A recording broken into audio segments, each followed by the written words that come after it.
नमस्कार दोस्तों, स्वागत है आप सभी का एमजीएस बीकानेर 2.0 के यूट्यूब प्लेटफॉर्म पर। और आज आप सभी के जो बार बार क्वेश्चंस आ रहे हैं उनको लेकर के मैं कंपाइल वीडियो बना रहा हूँ 5-7 मिनट का। आपके जितने भी डाउट्स हैं इस वीडियो में क्लियर हो जाएंगे। क्या क्या बात करने वाले हैं, एक तो बात करने वाले हैं रिजल्ट्स के रिगार्डिंग, रिजल्ट्स लेट क्यों आ रहे हैं, कब तक आ जाएंगे, क्या दिक्कतें आ रही है उसके बारे में बात करेंगे। दूसरी बात हो रही है कि कॉपी चेक किस तरह से भी की जा रही है और फेल करने के पास करने के क्या क्या चांसेस बताए जा रहे हैं। क्योंकि आपको पता है इस बार ऑब्जेक्टिव टाइप में अपने क्वेश्चंस आए थे, ओमार बेस्ड आपकी आंसर की थी, उसकी क्या चेकिंग रहने वाली है, क्या पूरी प्रक्रिया है। उसके अलावा सेकेंड ईयर थर्ड ईयर के विद्यार्थियों के लिए क्या सूचना हो सकती है, क्या उनकी प्रक्रिया रहने वाली है, उसके बारे में बात करेंगे। और लास्ट में हम बात करेंगे कि अब जैसे आपको पता है कि कुछ 1-2 महीनों में आपके एग्ज़ाम फ्री हो जाएंगे और आपके सामने आगे आने वाली है एक जो मेन एग्ज़ाम, वो है CET, और जो फाइनल ईयर में है उनके लिए है PTET। इन दो एग्ज़ाम के बारे में बात करेंगे। तो शुरू करते हैं पहले टॉपिक से, और पहला टॉपिक है अपना रिजल्ट्स के रिगार्डिंग। देखिए फर्स्ट ईयर का एग्ज़ाम हुए लगभग 1.5-2 महीने हो चुके हैं। जनरली आपने देखा होगा जो विद्यार्थी मुझसे काफ़ी समय पहले से जुड़े हुए हैं उनको पता है कि जो एग्जैक्ट डेट में बताता हूँ उनसे 5-7 दिन ऊपर से भले हो जाए लेकिन रिजल्ट आ जाता है। इस बार रिजल्ट रुका हुआ है। हालांकि अगर आप देखें तो ऑब्जेक्टिव टाइप के जो पेपर्स होते हैं उनमें आंसर की चेक करने में बहुत कम समय लगता है। क्योंकि उसमें होता क्या है कि मशीन में आप कमांड दे देते हो कि पहले का ये है, दूसरे का तीसरे, इस हिसाब से मशीन ऑटोमेटिक उसको चेक कर देती है, बहुत ही कम समय लगता है। ठीक है, लेकिन इतनी सहूलियत होने के बावजूद भी इस बार जो है आपका फर्स्ट ईयर का रिजल्ट रोका हुआ है। उसके अलावा जो MSc के एग्ज़ाम हो गए हैं उनका भी रिजल्ट अभी महीना होने वाला है। 9 तारीख को शायद लास्ट एग्ज़ाम था कुछ बच्चों में, उसका 10 था, तो लगभग उसको भी महीना होने वाला है। फिर भी इनके रिजल्ट रोके हुए हैं। तो क्या हो सकता है इसका कारण? पहला संभावित कारण तो सबको पता है कि चूँकि इलेक्शन का माहौल है तो बहुत सारे कर्मचारियों की जो है ट्रेनिंग के लिए जो है उनकी छुट्टियां रहती है। और कुछ कारण ये भी हो सकते हैं कि एक नई टेक्निक है ये ओमार बेस्ड, तो मशीनरी तकनीकी भी कुछ खराबी इसमें हो सकती है। तो कुल मिलाकर के अभी लगभग रिजल्ट जो है इनके तैयार है फर्स्ट ईयर के, आपको जल्द ही 2-4 दिनों में रिजल्ट देखने को मिल जाएगा। रही बात MSc की, तो MSc के में थोड़ा सा 10-12 दिन का समय लग सकता है, उनका भी काम चल रहा है। तो कुल मिला के ये बात है अप्रैल तक जिनके एग्ज़ाम महीना भर पहला हो गई है उनका रिजल्ट हर हाल में आ जाएगा। आप रिजल्ट को लेकर चिंतित ना हो, ये देख लीजिएगा कि हाँ, जैसे कुछ विद्यार्थियों को ये डाउट रहता है कि सर फेल करेंगे कि नहीं करेंगे इस बार। देखो ये यूनिवर्सिटीज़ है, यहाँ पे फेल भी होते हैं पास भी होते हैं, आपकी आंसर की पे डिपेंड करता है। जनरली पहले क्या था कि आपका सब्जेक्टिव था पेपर आपका, आप जो लिखते थे कुछ ना कुछ मिल जाया करता था। इस बार जो है आपको ऑब्जेक्टिव टाइप जो होने की वजह से अगर आपका सवाल सही है तो सही है और गलत है तो गलत है, तो आपने जो मिनिमम मार्क्स अचीव किए हैं तो आप पास हो जाओगे बाकायदा, वरना आप फेल होंगे। लेकिन घबराने की ज़रूरत नहीं है, 1-2 पेपर अगर रह भी जाएगा तो सेकेंड सेमेस्टर में उसको क्लियर करवा लिया जाएगा। कुछ बच्चों को ये भी सवाल है कि सर हमने ये फर्स्ट सेमेस्टर एग्ज़ाम नहीं दिया तो क्या मेन एग्ज़ाम दे सकता है? भाई साहब अब मेन एग्ज़ाम और सेमेस्टर एग्ज़ाम एक ही है। सेमेस्टर एग्ज़ाम पहले जैसे 3 सालों में 3 बार एग्ज़ाम हुआ करते थे, अब 6 एग्ज़ाम हो गए। इक्वल मान्यता है सबकी, कोई इस वहम में ना रहे कि चलो फर्स्ट छोड़ देंगे सारे पेपर, सेकंड सेमेस्टर दे लेंगे, साल खराब हो जाएगा। जिन्होंने गलती कर दी है अब उनको भुगतना भी पड़ेगा। इसके अलावा बात करेंगे कि कॉपी चेक जो सेकेंड ईयर वाले बच्चे हैं, थर्ड ईयर वाले बच्चे हैं, उनको जैसे उनके एग्ज़ाम्स अभी चल रहे हैं और कुछ की इलेक्शन की वजह से आगे पीछे भी हुआ है, नई डेट शीट भी आ गई है।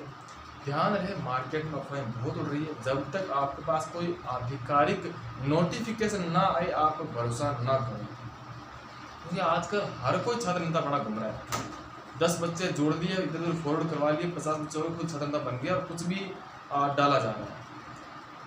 जब तक ऑथेंटिक कोई नोटिफिकेशन ना हो आप भरोसा ना करें, अपनी तैयारी बरकरार रखें, पहली बात। दूसरी बात कॉपी चेक के बारे में, तो जो की पॉइंट्स जो है मेरे ध्यान में आए हैं, पहले भी ध्यान में थे, अभी हाल ही में एसोसिएट प्रोफेसर डॉक्टर चेतन जी जोशी के साथ जुड़ा हुआ हूँ मैं, तो उनके द्वारा भी कुछ चीज़ें मुझे जानने को मिली है और जल्दी मैं कोशिश करूँगा कि उनसे आपकी लाइव रूबरू मुलाकात में आपसे कराऊँ वो भी आपको बहुत कुछ चीज़ें बताएंगे। वो जूलॉजी के एसोसिएट प्रोफेसर हैं और वर्तमान में वो जो है grade first, grade second, college lecturer, net, इनके जो विद्यार्थी है उनका मार्गदर्शन कर रहे हैं। चलिए तो बात करते हैं कॉपी चेक के बारे में, क्या क्या की पॉइंट्स आपको ध्यान में रखने हैं। पहली बात, अगर आप बीए के विद्यार्थी हैं तो बीए में जनरली यही थ्योरी अपनाई जा रही है और गलत भी नहीं है कि जितने पेज उतने मार्क्स। लेकिन पेज के साथ साथ आपको ये भी ध्यान रखना है कि जहाँ पर आप कॉन्फिडेंट होगा ये चीज़ मैंने सही लिखी है उसको आप अंडरलाइन भी करें, थोड़ी सी लिखावट जो है उसको सही रखें और कोशिश करें कि एक सवाल को आप जितना ज़्यादा डिटेल से लिख सकें लिखें। आपको सवाल का आंसर ही लिखना है, ऐसा नहीं कि कुछ सॉन्ग वगैरह लिखनी है, कोई खुद की पर्सनल कहानी लिखनी है। ऐसा करोगे तो आपको फेल भी किया जा सकता है। बात करते हैं बीकॉम, तो बीकॉम भी वही उसी पैटर्न पे चलने वाला एग्ज़ाम है, लेकिन उसमें थोड़ी सी मैथमेटिकल अप्रोचेज होने के कारण थोड़ा सा वो वहाँ पे ऑब्जेक्टिव टाइप हो जाता है। तो वो भी थोड़ा सा ध्यान रखते हुए फैक्ट्स को ज़्यादा से ज़्यादा शामिल करने की कोशिश करें। 1 वीक और जो भी आपके पास मटेरियल है उनको थोड़ा पढ़ने, ऐसा नहीं कि बिल्कुल ये हवाबाजी करके आ रहे हैं। अब मेन बात आती है बीएससी, क्योंकि जो साइंस के टीचर होते हैं उनके नखरे ज़्यादा होते हैं। वो आपने देखा भी होगा अगर कॉलेज गए हैं कभी, तो उनको कॉपी में क्या क्या चीज़ें बेसिकली चाहिए होती है तो वो देख लेते हैं। सबसे पहले तो आपकी जो कॉपी है वो टू द पॉइंट होनी चाहिए। अब टू द पॉइंट कैसे, जैसे आर्ट्स के बच्चे करते हैं ना कि एक पेज अगर आपके सामने है कॉपी का तो वो यहाँ क्वेश्चन यहाँ आंसर एकदम पूरा पैराग्राफ के पैराग्राफ छाप देते हैं। आपको वैसा नहीं करना। बीएससी के विद्यार्थियों को अगर एक पेज है और सवाल है, क्वेश्चन है, तो आपको सबसे पहले उसका आंसर लिखने के दौरान आपका माइंड में होना चाहिए कि मैं इस सवाल को टू द पॉइंट लिखूँ। अगर आप उसको कुछ भागों में बांट सकते हो तो सबसे पहले मान लें इसका आंसर मैं 4 भागों में बांट सकता हूँ, तो उसको 4 भागों में इस तरह से बांट दो ताकि चार्ट को रुक रहे थोड़ा ठीक लगे। उसके बाद हर एक भाग को इस तरह से आप डिस्क्राइब करें और कोशिश करें, अगर इस तरह का सवाल नहीं है तो आप जो है 1 number point, 2 number point, 3 number point, इस तरह से पॉइंट्स को अपने जवाब दें। टू द पॉइंट आप जवाब दें, आपको बाकायदा अच्छे मार्क्स मिलेंगे। दूसरी बात, आप कोशिश करें कि कोई एक डायग्राम भी आप हर सवाल में छोटा मोटा शामिल करें। डायग्राम लेबल्ड होना चाहिए, थोड़ा बहुत आप कोशिश करें। लेबलिंग जो है हमेशा एक साइड ही रखें, अगर बहुत ज़्यादा लेबलिंग है तो आप दूसरी साइड से सहारा ले सकते हैं। ठीक है, पहली चीज़ टू द पॉइंट लिखना है, दूसरी चीज़ आपको डायग्राम शामिल करना है, तीसरी चीज़ आपको ज़्यादा से ज़्यादा इंग्लिश टर्म्स का यूज करना है। प्योर हिंदी को आजकल साइंस में जगह नहीं है। कारण ये है कि जो भी रिसर्च साइंस में हुई है उसमें ज़्यादातर हिस्सा फॉरेन का है और फॉरेन की लैंग्वेज जनरली इंग्लिश ही हम देखते हैं, है ना। उसके अलावा आप कोई एमएससी का आपका बड़ा भाई बहन है, अगर आप एमएससी में ही हैं तो आपने देखा होगा कि लगभग सारी किताबें आपको इंग्लिश में ही मिलेगी, तो आपको इंग्लिश में ही लिखना पड़ता है, पढ़ना पड़ता है। तो इंग्लिश का ज़्यादा से ज़्यादा आप यूज़ करें। अनावश्यक बातें ना भूलें, रायता ना करें। अगर आपको 200 शब्दों का कहा हुआ है तो आप 200 शब्दों तक ही सीमित रखें। पेज भरने की कोशिश बीएससी में बिल्कुल भी ना करें, ध्यान रहे इस चीज़ों का। उसके अलावा आप कहीं भी कॉपी पर कोई विनती प्रकार की मुझे पास कर दो, मेरा फलाना ढिंगड़ा ये वो कुछ नहीं लिखें। कोई भी ऊपर कोने पर मार्क वगैरह कुछ भी नहीं करें जिससे टीचर को शक हो कि इस बच्चे ने कहीं ना कहीं चीटिंग करने की कोशिश की है। आई होप आप समझ गए उनको। फिर आते हैं सीईटी और पीटीईटी के बारे में हम क्या रणनीति अपना। देखो, जो बच्चे फाइनल ईयर में है और बीएड ज्वाइन करना चाहते हैं उनके लिए तो देखो पहली प्राथमिकता पीटीईटी ही होनी चाहिए, सीईटी बाद की बात है। तो पहले पीटीईटी की बात कर लेते हैं। पीटीईटी में सबको पता है कि पेपर जो है 4 भागों में बंटा आता है, तो बिल्कुल बेसिक पेपर आता है। पहला भाग होता है वो आता है जीके का, हालांकि इसमें इंडिया और राजस्थान दोनों को जीके शामिल है, बट बेसिकली ये जो है राजस्थान जीके से ही ज़्यादा सवाल उठाता है।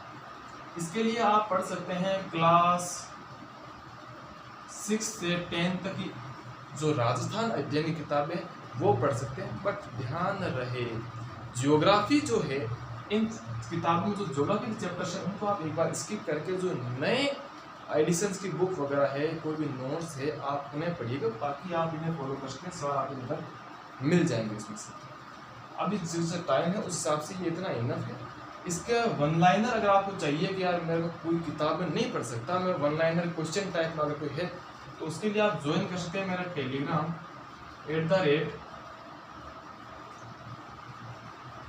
@दिनेश सोनी सर, बिना किसी स्पेस के टेलीग्राम पे आप ये सर्च करिएगा, मेरा टेलीग्राम मिल जाएगा। वहाँ पे मैं जो भी इनके वन लाइनर वगैरह है वो मैं आपको उपलब्ध करवा दूंगा, आप उनको भी पढ़ सकते हैं। दूसरी चीज़ आती है इनकी रीजनिंग। देखिए जो साइंस के बच्चे हैं उनको रीजनिंग में ज़्यादा दिक्कत नहीं आती है, दिक्कत आती है आर्ट्स के बच्चे जो है उनको। तो साइंस के बच्चे जो माथापच्ची करते हैं फिजिक्स में केमिस्ट्री में, उनकी लॉजिकली रीजनिंग वो सब एकदम वैसे ही ठीक ठाक हो जाती है। तो 50 में से 35 से 40 सवाल आराम से ही बिना पढ़े आराम से कर सकते हैं। लेकिन फिर भी मेरी सलाह रहेगी कि आप इस पर थोड़ा सा ज़्यादा ध्यान दें। एक बार अगर आपने सीख ली तो हर एग्ज़ाम में आपको साथ दी गई है और फ्री होकर के नंबर देखे जाएंगे। उसी तरह से आपकी एक लैंग्वेज होती है हिंदी या इंग्लिश, आपको दोनों में से एक लेनी है पीटीटी में, जबकि बीएसटीसी में दोनों के सवाल अटेंड करने होते हैं। तो आपको जो अच्छी लगे ग्रामर, उसकी ग्रामर आपको पढ़नी होगी। और लास्ट बचता है टीचिंग एप्टीट्यूड, शिक्षण अभिरुचि। इसके लिए मेरी सलाह रहेगी अलग से जो भी बुक आपके पास है उसके पीछे ज़्यादा से ज़्यादा क्वेश्चन दे रखे उनकी प्रैक्टिस करें। अब हालांकि इसकी एग्ज़ाम 9 जून को ही है, आपके पास समय लिमिटेड है, तो आप कोशिश करें ज़्यादा नहीं तो कम से कम 2 से 3 घंटे आप इन्हें दें। सोच क्या रखें तो सोच कोई भी एक बुक आप ज़रूर लाइएगा कम फाइल इसके लिए, भले लक्ष्य की लाना है कोई भी पेनोरमा की लाना, जो भी आपको अच्छी लगे। जब फिर पुरानी पढ़िए घर पे उसको भी पढ़ सकते हैं, नई लेने की ज़रूरत नहीं है। हालांकि थोड़ा जीके में चेंज है, बाकी ये चीज़ें जो है वो लगभग सेम ही रहती है।